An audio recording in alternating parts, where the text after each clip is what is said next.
Bom dia a todas e todos presentes, os estudantes, professores. Meu nome é Thaís Hennette-Vauchez, sou professora da Universidade Federal do Paraná. A professora Daniele me pediu para presidir a mesa de hoje, o que é uma honra, né? E é a primeira vez que eu estou aqui no auditório da PUC Paraná. Mas a gente vai dar início, então, aos trabalhos, em continuidade ao evento segundo Fórum Nacional de Clínicas Jurídicas no Brasil e o 9º encontro da Rede Amazônica de Clínicas de Direitos Humanos. O evento que iniciou na PUC e tem, né, a gente vai fechar com chave de ouro, iniciou na Federal do Paraná e a gente vai fechar com chave de ouro aqui na PUC. É um evento que foi em parceria com a Federal do Paraná e com a PUC. Antes de apresentar os conferencistas da mesa de hoje, eu gostaria de passar a palavra à professora Daniele, que é a coordenadora da Clínica de Direitos Humanos aqui da PUC Paraná e é co-organizadora, né, coordenadora desse evento. A gente está produzindo isso conjuntamente. Obrigada, Thaisa. Bom dia a todos. Então, eu queria dizer que é uma honra poder estar aqui hoje, nessa mesa. Dizer que a primeira coisa que eu preciso fazer é agradecer a professora Thaisa por toda a organização do evento, que tem sido um sucesso. A gente tem tido a oportunidade de conversar a respeito de clínicas jurídicas, de clínicas de direitos humanos, e a exemplo do que já foi o primeiro fórum, é um momento de interlocução, e eu fico bastante contente de ter tantos alunos aqui hoje, porque, afinal de contas, a clínica é feita para vocês, é feita por vocês, e esse interesse que o tema desperta, ele me deixa, né, muito agradecida, porque, afinal de contas, a clínica é algo que a gente criou aqui na PUC, junto com a professora Flávia Pedrosan, pensando em vocês. Então, eu quero dizer que eu fico muito feliz de receber a todos os professores aqui hoje, os professores que estão na mesa. Quero dizer que eu fico aqui desejando que a gente possa ter uma manhã extremamente agradável, acompanhando os 2 dias que precederam essa manhã. Certo? Eu agradeço a todos por estarem aqui hoje. E era isso, professora. Muito obrigada pela presidência. Bom, então a gente vai dar início aos trabalhos e a gente vai iniciar então com a conferência da professora Stéphanie Hennette-Vauchez. O título da palestra dela é Redes Clínicas, état des lieux, enjeux, estado das coisas, questões, perspectivas, né? A professora Stéphanie Hennette-Vauchez, ela é professora da Universidade Paris X. Ela coordena, então, a clínica jurídica da Universidade Paris X, que já vem trabalhando com esse tema há alguns anos. Ela é professora de Direitos Humanos, coordenadora do mestrado que tem lá na Universidade em Direitos Humanos. Trabalha no campo teórico, tem uma série de pesquisas e investigações sobre dignidade humana, sobre temas vinculados à bioética, né, ultimamente vem pesquisando sobre terrorismo e as questões que afetam, digamos, o cotidiano, digamos assim, também mais contemporâneo da França. E ela vai hoje, então, nos falar um pouco sobre essa questão das redes, né, de clínicas, sobretudo considerando a rede francófona que existe hoje na França. Então, eu gostaria de agradecer novamente a presença, a participação da professora Stéphanie, e eu passo de imediato, então, a palavra. Ela vai fazer a conferência em inglês e vai, enfim, tentar falar mais lentamente, mas acho que vai ser a melhor maneira do que em francês, né? Obrigada. Thank you, Thaisa. Thank you to all for organizing this event. I'm very happy to continue the interesting conversation that was started 2 days ago. I arrived yesterday, and it's been very interesting so far. So I think this morning we're going to hear about networks of legal clinics. And what I would like to do is maybe give you a little bit of my general thoughts on the importance of getting together in a network when you're involved in clinical legal programs. And I will, by means of example, sort of organize a little visit of the website of the network of Francophone clinics in order to give you concrete examples of what can be done in a network. Just before this panel started this morning, Danielle and I were talking and saying that it's a shared experience that very often legal clinics, they come to existence in universities very often due to individual individual involvement. They're very dependent on the motivation, the desire, the implication of a number of individuals to create a legal program, to run a legal program. Of course, individual work is very important, and individual work can achieve a lot. But as we all know, collective work is stronger.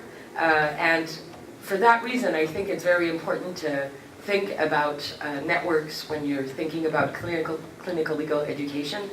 Because if you stay in your individual clinic, what will happen is that you tend year after year to maybe just reproduce what you've been doing the year before and the year before that. And after a while, after 10 years, you've just been running a program that is turning into a sort of classical addition to the legal curriculum. And my experience is that taking part in networks or in conversations like this, hearing about experiences in other places is absolutely essential to to making your project, your legal education dynamic, to recreating energy, to having new ideas, new kinds of projects that you can work on, new kinds of partners that you can work with. And so I really think it's important for that reason. Clinical legal education, as we were discussing yesterday, is a lot of things. It's the affirmation of the social and political role of universities in the communities in which they take place. It's pedagogical innovation. It's new forms of contact and training between professors and students. It's partnerships that are very important, that can feed into other realms of teaching and research. And because it's very important, it's very innovative, it needs to stay innovative. And I think that the collective discussion, the ongoing permanent collective discussion, is absolutely instrumental to keeping clinical legal education as innovative as it should be. So of course, clinical legal education is, at the scale of the world of law school, is not new. We all know that there are some very old legal clinics in the Americas, in North America maybe, they're more firmly rooted. And of course, because clinical legal education is not new per se, there exist a number of interesting networks already exist. Just to name a few, there is, mostly based in the United States, there's a very important organization that is called the Clinical Legal Education Association. That is an organization that promotes legal education. This is, of course, an important interlocutor for anyone who is involved in clinical legal projects. Their website is worth consulting, and they can be an interesting interlocutor. In Europe, we have a sort of European branch of this organization called the European Network of Clinical Legal Education. And there's also a number of structures that, even if they're not directly devoted to clinical legal education, have an interest in promoting kinds of innovative forms of training in law schools. An important organization that I've encountered in the previous years is the PILNet. It's the Global Network of Public Interest Law. It's based at Columbia University in the United States. Yesterday, Open Society Justice Initiative was mentioned in our discussions, and they've also, at the European level, they've proven very supportive of fostering clinical legal education. And finally, I guess in every region, something that we might want to keep in mind is that there exist a number of foundations, private organizations that for any given reason may wish to support initiatives such as clinical legal education. So when we look for support, when we look for facilitators of networks, I think it's important to keep in mind that there are some private sources of funding that are not specifically geared to clinical legal education, but that can be supportive, and I'll come back to that in a minute. Before I tell you more about this particular network, I also want to insist on the fact that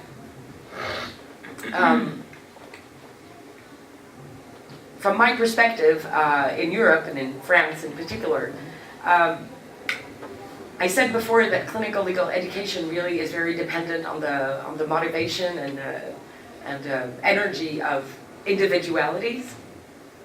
And the important thing to keep in mind is that it takes a lot of time for law schools to officially embed clinical legal education in their curriculum. At the University of Paris X, where I come from, where we've been running the clinical legal program for 8 years now, it's only been 3 years approximately that running the clinic, managing the program is not just something that we do on top of everything else. It's only been 3 years that we have managed to communicate to the deans of the law school that this is a lot of work and that it should be counted, if I can say, as part of our teaching or part of our obligations to the university. And this is something that is, of course, I think, in my experience, one of the main weaknesses of clinical legal education programs. Because it is very hard to obtain this sort of strong institutional support. In my experience in Europe, and in particular in France, the push for clinical legal education did not come from the government or did not come from deans of law schools. It really came from individual projects of professors who, for a variety of reasons, wanted to get involved in clinical legal education programs. And this, of course, is an institutional weakness that is really, I really want to insist on that is really for me a very strong reason for which networks are very important, because you need to have ideas, arguments, anything that comes from collective discussions, exchange of experiences, is more arguments that you can then take to your dean and say, now, this is really important and we need to institutionalize this kind of legal training. And I have found that networks are crucial in that they allow for shared information and experience.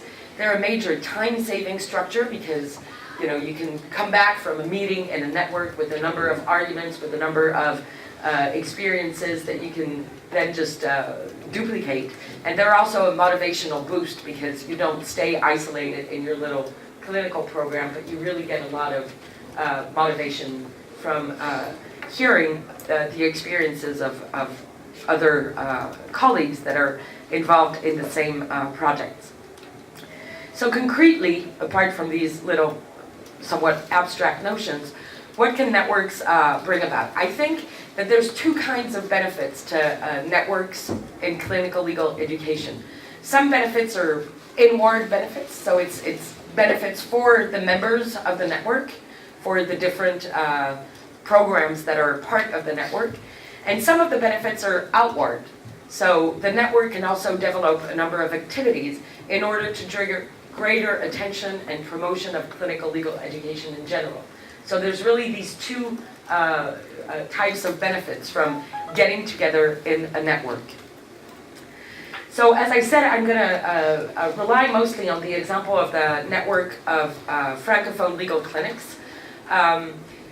Officially, the network was launched not long ago, in 2016, but it had been sort of informally organizing for a number of years before that.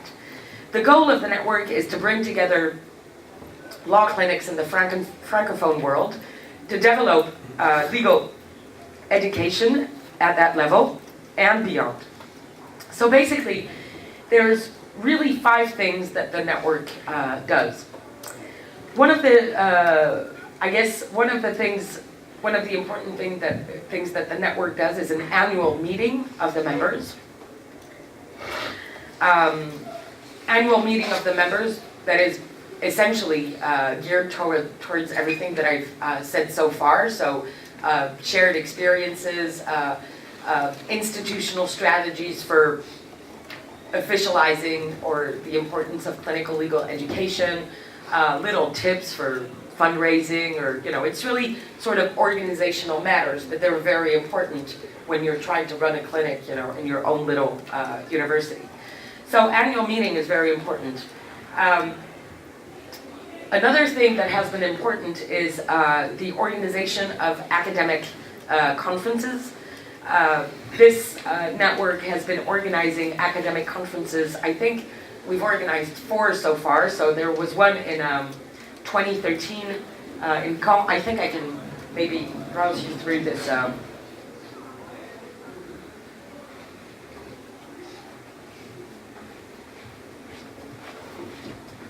So academic conferences, we did one. Here we have some videos of the one that we did at Sciences Po Law School in 2016. They're very important. They are an occasion for everyone who is involved in clinical legal projects to take a pause and think really theoretically about the kinds of pedagogical innovation that we want to do, the kinds of partnership that we want to have. The last conference, we don't have anything on the website yet, was just organized a couple of months ago in March 2018 in the city of Lomé in Togo. And they're very important for bringing together in the place where they happen all the stakeholders. So you can bring in people from the local bar, you can bring in people from the professions, you bring in academics, of course, you bring in people who have run clinical projects. And they're also, so they're less organizational than the annual meeting, they're more theoretical. They're more the kind of discussion that we had yesterday, for example. But they're also very important in keeping the project of clinical legal education vibrant and alive. Another thing that the network does is to have a journal. Here is the page of the journal, so Cliniques, Jurídicas. This is just starting. We only have 1 volume for now. It's an annual journal, so you have the first volume that you can. It's online and it's open access, of course. You can go and browse it. There's a number. Maybe I can show you. For those of you who do speak French, you'll see. Oh, if I can.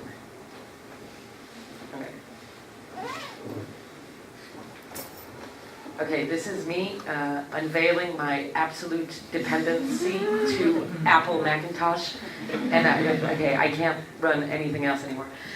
This is the table of contents of the first volume of the journal. Now, on the journal, I want to say, of course, a journal sounds like something huge that would be very time-consuming, very difficult to do. The truth is, it's not that terrible. If you are modest, if you say, okay, we're going to have 1 issue per year, if you say we're just going to have something online, so it's open access, it's easy to manage. It's not like you have to go through, the deal with the publishing house and the editorial board meetings, etc. It's actually relatively easy. And then again, I think it's very important in terms of, this would be, I guess, both an inward benefit for the members, because they can present their work, they can engage in discussion, and the outward reach of the network, because it's also a sort of platform of visibility for clinical legal education. And I think in that it's very important. Another thing that is very important that has been done in this network, maybe I guess it's the most important, but this is my personal take on this, is the organization of training sessions. So the network has done this so far only twice, in both times in 2014, and we're now actually, there was a training session also in Togo in March 2018, so it's 3 training sessions. So the idea here is really to think on the model of summer school. I'm sure you've all attended summer schools on whatever topics.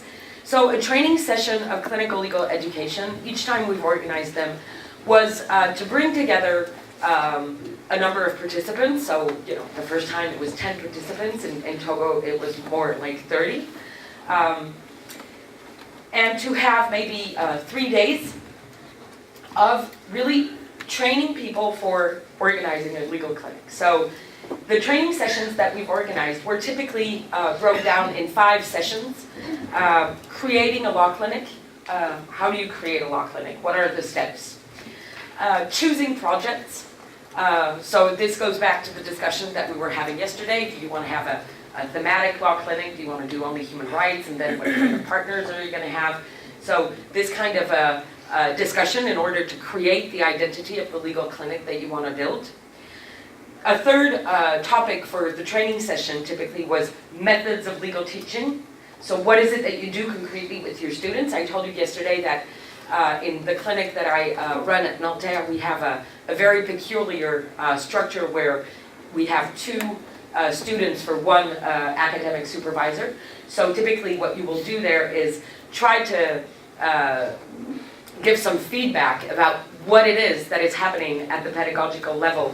What are the methods that you can teach your students in terms of legal writing, in terms of choosing the tone, because of course what you need to communicate to your students is that you're not going to write in the same way if you're writing a civil society report for a UN special rapporteur, or if you're writing a sort of strategic litigation plan for a small NGO in the field of migrants' rights, right? So it's trying to communicate to the students the diversity of types of legal writing and how you need to adapt to the audience and to the format that you're writing into if you really want to be convincing. So methods of legal teaching would be also a big part of the session. The 4th workshop that we do in those training sessions is relationships with partners. So how do you establish relationships? Do they have to be formalized? Can they remain informal? What are the difficulties that might arise? So that's also, and relationships with the local bar, that's sometimes tricky. Sometimes, I don't know if this has come in the discussions on the first day of the conference, but sometimes in Europe at least we have some tensions with the bars because they can get anxious that clinical legal education is going to take away something from their little market there. And the 5th topic that we work on in those training sessions is embedding the clinical legal education into the academic curriculum of law schools. So what are the strategies, right? How can you go to your dean and say, I want the work, the enormous work that my students are putting into this clinical legal education program to be valued. So I want this to translate into credits for their master's program, for example. And I want it to translate big time. I don't want it to be some sort of little bonus there for maybe a distinction. I really want it to be a core part of the curriculum. So the different ways in which you can ensure this sort of integration, recognition in the curriculum. So those training sessions are really very important. And as I told you, the 2 first training sessions that were organized in the Francophone network were in 2014. And really, truly, after both these sessions, we have seen legal clinics appear in the countries or in the cities from which the participants had come. So I think it was very a good testimony to the importance, to the enormous help that training sessions bring to people who are interested in clinical legal education for actually promoting legal education on the ground and in the institutions that they come from. And the 5th thing that the network does, that our network does at least, is this website. So, okay, it's not the most impressive website. It's not the most complete website, and all of this, of course, is always a little bit of work in progress. But I just want to take you through a one last piece here. I think this resources part of the website is the most important. So theoretically, because of course we could have much more here and we want to have much more.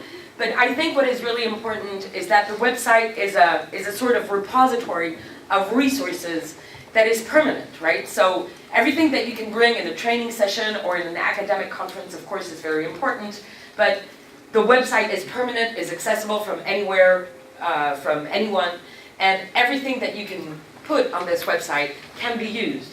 And I think this is also, it feeds into something that I think goes well with the project of clinical legal education, social justice, and everything that we've discussed yesterday, is also to be in a mode of academic collaboration that is much more about sharing, about open access to resources. And I think this is something that networks can also bring when they have repositories like this. So what we have here is some material. So here we have, the president of this network is a colleague from the University of Caen in Normandy in France. And Professor Sandra Babcock from Cornell University did a visit, and she did a lot for bolstering the clinical legal education program in Caen. So they put up here a number of documents that she prepared for her visiting professorship in Caen. And so she, I'm not going to click on all the links, but you can go have a look. And it's just a series of documents, like a possible outline for a clinical module, right? What is it, what the basis of conversation that you're going to have with your students. There's another, so you can go through those documents that were left by Professor Babcock. I just wanted to maybe open this other resource. This is a little booklet that was prepared, Guide pour établir une clinique juridique de droit des réfugiés. This is a guide for creating a clinic for refugees, for asylum seekers. So it's just a couple of pages, and you'll see if you go have a look, it's really very hands-on, and I believe that it can be of enormous help for anyone who locally wants to build a clinic. This is a legal access clinic for refugees. So this is the kind of material that you can leave on the website. And I think it's very important for creating incentives. Everything that is a how to implement, how to create a clinical program is really something for which, it's the kind of question for which it's not that difficult to, based on previous experiences, to write a little booklet, to give a little checklist. These are the important steps. These are the things that we know work well. And I think this can be an important resource. And the other thing that we have here in the resources part, which is also, I believe, rather important, is a number of resources, more theoretical resources. I'm not going to go down all the page, but it's also just a sort of list of interesting references for clinical legal education that come from journals of legal education, that come from a variety of sources. Okay, I'll close soon, I guess. I'll just say two last things. Of course, running a clinical legal program is already a lot of work. And one could think that having to take part in a clinical legal network is just more work. And then, it doesn't make much sense because it's hard enough to just run a clinical legal program, so why do even more work and take part in a network? But the truth is that it's not that much more work. First, because you're going to have a lot of benefit from it. But mostly, I think that what can be given to a network is just a sort of memo based on your experience, right? What have you done? You've done it anyway. It's only going to take you an hour or two to just write down what you've done, say what works, say what doesn't work, and just put up that information on the website and share it for people to use it. And so I think it's really important, and it's this notion of shared experience and making individual experiences as beneficial as possible to other people who might want to engage in the same kinds of programs. The other, and the last thing that I want to say is maybe just also a question of money. Of course, money is always a problem in higher education anyway, in clinical legal education to be sure, because it's difficult to have institutional support sometimes. Of course, if you don't have institutional support, you're certainly not going to get a lot of financial support. So very often, I think we all experience this, when you run a clinical legal program, you have to, whether you like it or not, you have to start worrying about maybe raising some funds, because you have to cover a number of costs.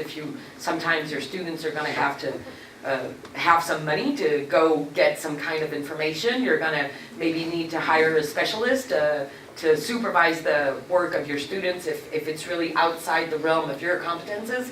There's a number of reasons for which you might need some funds. My experience is that fundraising is not very interesting, it's very time consuming, and sometimes it's also at odds of how we think of ourselves, especially when we come, as I do, from countries where it's very alien to our culture because of public universities, and so, we're not particularly skilled to do that. And I find that the network is a very relevant level for doing the fundraising. The way in which it can be really interesting is if a network manages to raise some funds, it's very easy for the network to keep the funds, to manage the funds, and to just consider the funds that are raised as a sort of fund that all the members of the network can apply to if and when they need the money.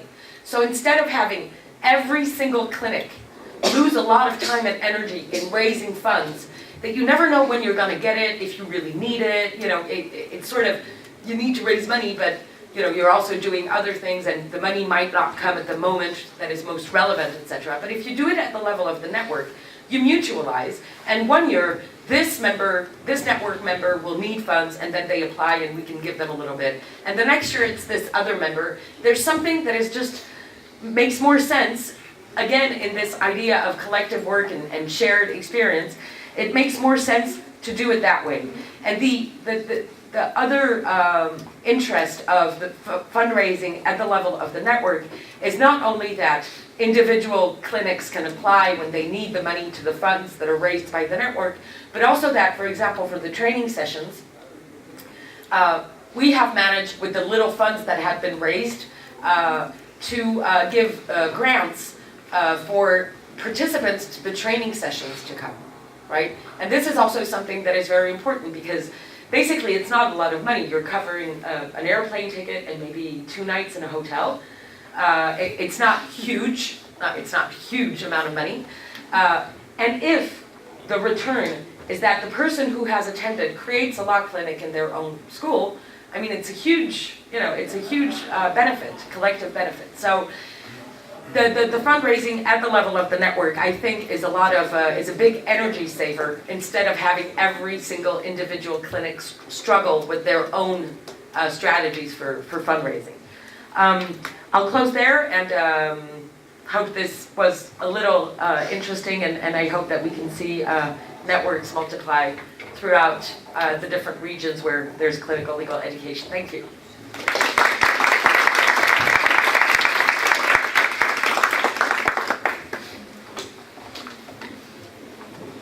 Bom, então a professora Stéphanie apresentou um pouco a situação atual da rede de clínicas, né?